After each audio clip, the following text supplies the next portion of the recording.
एखाद्याने मांसाहार करावा आणि त्याला म्हणा बरं चल आज मंदिरात, येईल का तो? कंधारकर येईल का? बोलत जा, येईल का? नाही ना. म्हणजे त्याला कळतंय, तो सहज बोलून जातो न ग आज चुकीचं खाल्लंय, म्हणजे त्याला माहित आहे खाल्लंय ते चुकीचं आहे एवढं कळतंय, तरी सुद्धा कुठेतरी अडकतंय कल्पनेची. हे जिथं अडकतंय, जिथून निर्माण झालंय, माऊली फार गोड वर्णन करतात. विवेकाते भुलवी संतोषाशी चाड लावी, बैसीजे तरी हिंडवी दाही दिशा.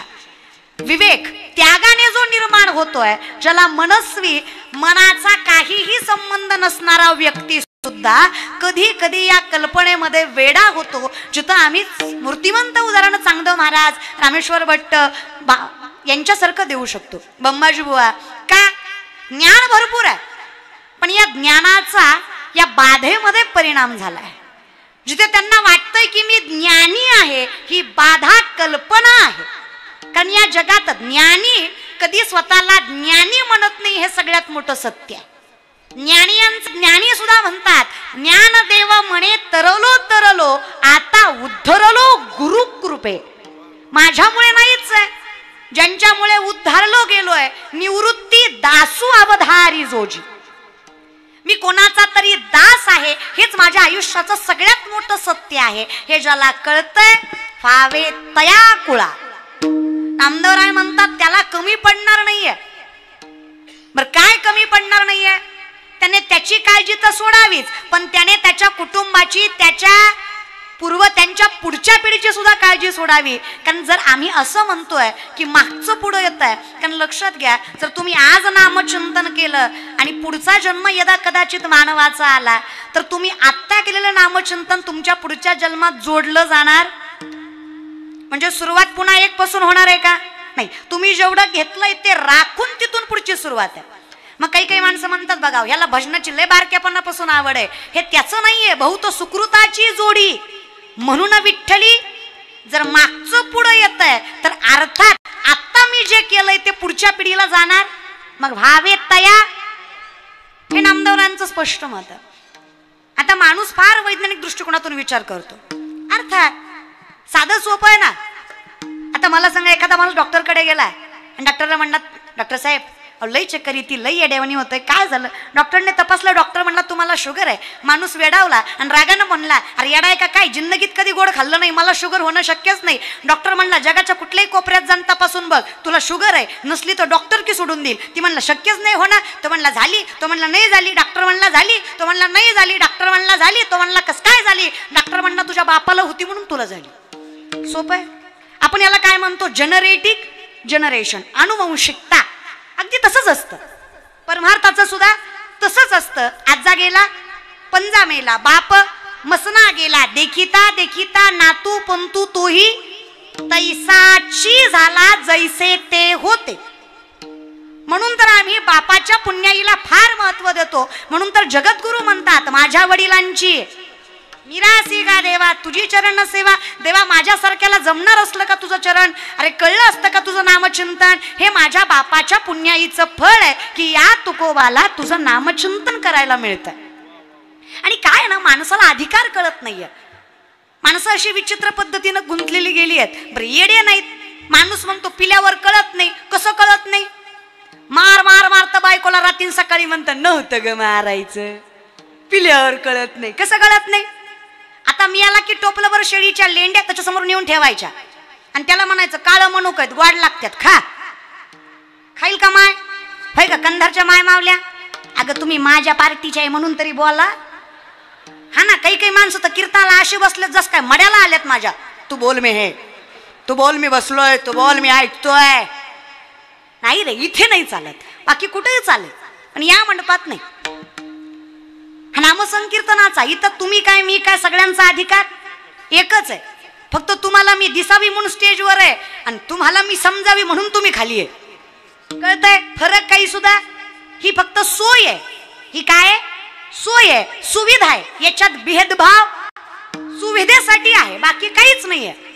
लक्षात ठेवा.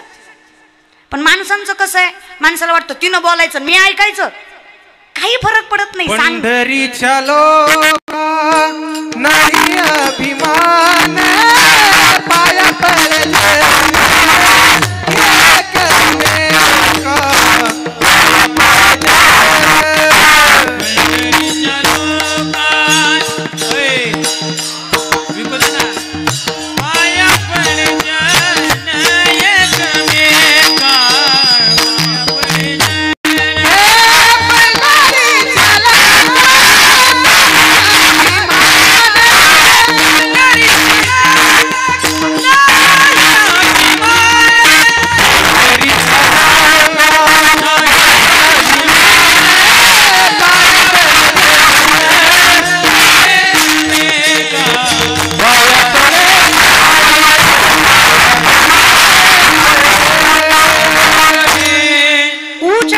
काही ने भगवंत तिष्ठे भाव भक्ती देखोनिया. इथं किती मोठा ज्ञानी असला आणि अहंकार असेल तर परमार्थामध्ये त्याला जास्त किंमत नाहीये. ज्ञान थोडं कमी जास्त असेल तरी चालतंय, पण परमार्थामध्ये नम्रता लागते. नाही तर नामदेवासारख्या निष्ठावंत भक्ताला सुद्धा विसोबा खिचरांचा शिष्यभावच लागलाय. जिथे आम्हाला नामदेवरायांना अहंकार आहे कशा गोष्टीचा, मी तुझ्या सगळ्यात जवळचा आहे, देवाच्या जवळचा आहे, याचा सुद्धा अहंकार होता कामा. हा हे बघा, स्वाभिमान टिकवायचाच, स्वाभिमान गहाण टाकायचा नाही, अपमान कधीच सहन करायचा नाही. अपमान सहन करायला शिकलात तर लाचार व्हाल. अपमान सहन करायचा नाही. ज्ञानोबांनी अपमान सहन केला असता ज्ञानेश्वरी झाली नसती. तुकोबांनी अपमान सहन केला असता गाथा झाला नसता. महाभारतात अपमान सहन केला असता महाभारत घडलं नसतं. रामायण अपमान सहन केला असता घडलं नसतं. एवढं सामर्थ्य आपल्या विचारांमध्ये ठेवायचं. ज्या व्यक्तीनं अपमान केलाय त्याच व्यक्तीनं चार चौघात सन्मान केला पाहिजे आणि अपमान केलाय याच्याविषयी मनामध्ये माफी मागितली पाहिजे. हे आयुष्य आहे. आता तुम्ही टाळ्या सुद्धा माझ्यावर उपकार केल्यासारख्या वाजवताय. तुमची टाळी कशी माहिती का कंदारकर, दर्गी दर दर आली बाय आमच्या गावात, दर्गी टाळी पाहिजे त्याला, दर्गी दर करती बाय कीर्तन, दर्गी टाळी घे, दर दर लय बोलली वय चांगलं, दर्गी टाळी घे. कसं म्हणजे हे लोक असं वागून पुन्हा म्हणतात देव भेटत नाही, असं वागून. अरे आनंद व्यक्त करे ना, फील द मुमेंट. इथे मरायला खूप कारण आहेत, जगायला खूप कमी आहेत. मरू प्रत्येक क्षणाला वाटतं का ग माय, असं निसता नवरा दोन शब्द बोलावा असं वाटतं, ह्याच्या बी डोक्यात दगड घालावा ना आपण हिरीत जाऊन उडी मारावी, पण आधी त्याच्या घालावा, आपण मेल्यावरती दुसरी करण ना, त्याच्यामुळे आधी त्याला मारायचं पुन्हा आपण मारायचं. सो हे बघा, आयुष्य मरायला खूप कारण आहेत, लई कारण आहे दादा.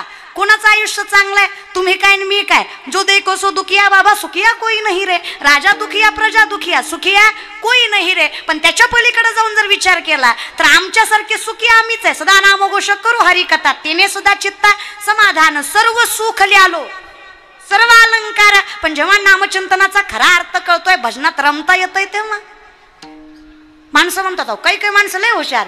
सुख घड घडी वाळू लागे, सुख घड घडी वाळू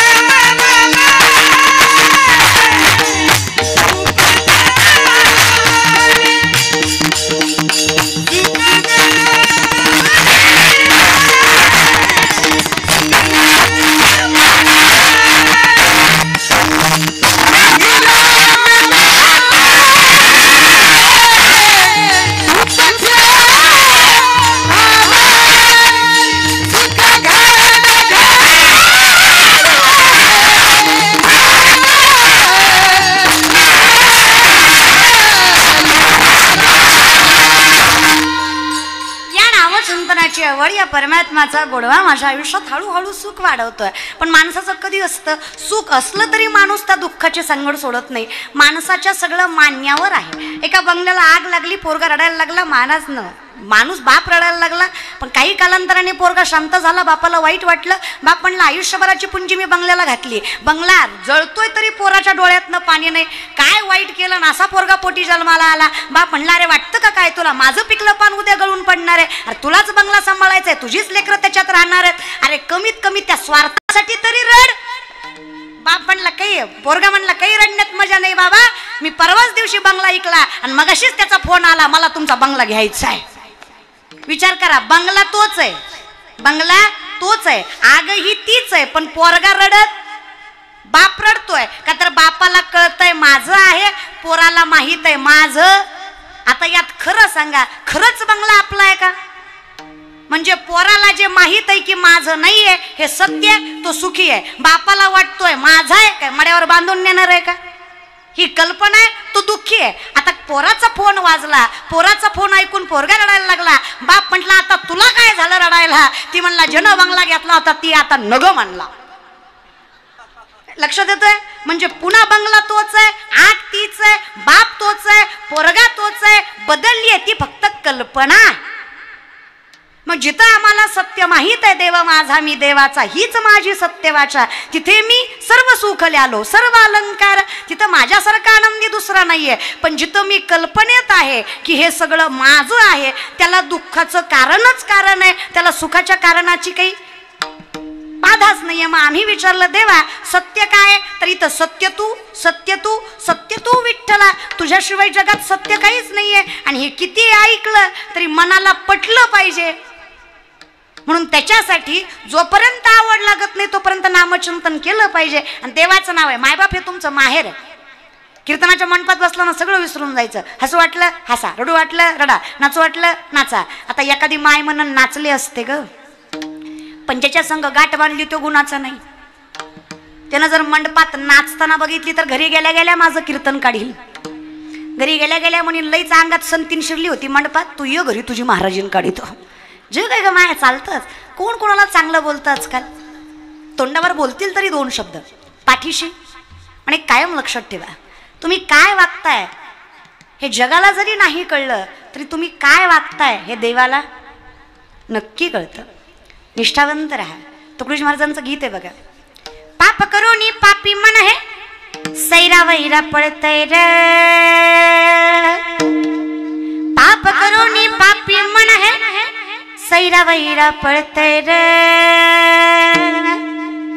काय काय केलंस भल्या माणसा देवाला सार कळतय रे, काय काय केलंस भल्या माणसा देवाला सार कळतय रे. देव रे तो, न सांगता तुम्हा कळू येते अंतर. त्याच्यामुळं तुम्ही कुणाकून किती घेतले हे तुम्हाला जरी नाही वाटलं तरी देवाला कळतं महाराज बरं काय. त्याच्यामुळं विनंती आहे, काही आयुष्यात नाही करता आलं तरी चालेल, पण स्वतःशी प्रामाणिक राहा. चुकलोय ना ऍक्सेप्ट करा, चुकलोय बरोबर आहे, जगाला ओरडून सांगा बरोबर आहे. आणि हे जग आहे, इथं काही गोष्टी सांगितल्याशिवाय पण पर्याय नाहीये. लोक आहेत बाबा, लोकाला बोभाटा लागतोच. लोकांचं लय खतरनाक काम आहे. इथं देव सुद्धा प्रचारावर आहे. ज्या देवाचा प्रचार जास्त आहे त्याला गर्दी जास्त आहे. इथे लय खतरनाक काम आहे दादा. इथं अंगाऱ्यावर विश्वास आहे पण बुक्यावर नाही. हे शहाण्यालाच कळलं. म्हणजे भामट्यांवर आहे पण संतांवर नाही. महाराज लोकांच्या पाया पडल्यावर लेकरू होतं म्हणे. आणि थोडा प्रॅक्टिकल पण विचार करत जा. अशी महाराज लोकांच्या पाया पडण्यानी पोरं झाली असती, बायको बोंबलायला गेली असती. बरं भाषा माझी नाही ना. नवसे कन्या पुत्र होते तरी का करणे लागे पती, तुकोबाराय स्पष्ट सांगतात. पण माझ्या माऊलींचं म्हणणं आहे, देवा सामर्थ्याने तू सर्वस्वामध्ये आहे तर मी बाकीकडे जायचा विचार नाही करत. जे दिसे भूत ते मानवीचे भगवंता भक्तियोग निश्चित जाण माझा. माझ्यासाठी योगही तूच आहे, यागही तूच आहे, तत्वही तूच आहे, सत्वही तूच आहे, अणु रेणू पंचमहाभूतही तूच आहे. मग सर्वस्व जर तूच आहे तर मी धावपळ करत नाहीये. न लगती सायास सुखे येतो घरा, कारण मला विश्वास आहे द्वारकेचा राणा. कारण माझं वर्म तसं आहे ना हरिमुखे. त्याच्यामुळे योग याग विधी येणे नोहे. कारण मला ज्ञात आहे हरी उच्चारणी जातीला लयासी. कारण मला कळतंय नामसंकीर्तन साधन पय जळतीला पाप आहे. मग मी कशाला कल्पनेची बाधा याच्यामध्ये गुंतणार आहे? सोपं आहे ना. देव नाही भेटला तरी चालेल, देव नाही भेटला तरी चालेल, फक्त भलता देव भेटाय नको. त्रासलंय होतो. हा नो होईलय त्रास देतो महाराज. बाधा काय साधे असते का? अहो चालू कीर्तनात एका बाईच्या अंगात आलं. नवरा शेजारीच होता. नवरा म्हणला ताई देवीनं सगळ्याची सोडली माझी बरी धरली. म्हणलं तुझी गुणवान असेल. म्हणलं आता काय करू? म्हणलं बघ काय म्हणती. तेवढ्या माणसात तिचा धिंगाणा चालवून ही पाया पडू पडू बेजार. आई काय चुकलं, आई काय चुकलं, आई काय चुकलं. आई आहे याची ती पण भिन्न जगत माणसात म्हणते बाळा बाळा लेकरू हिचं.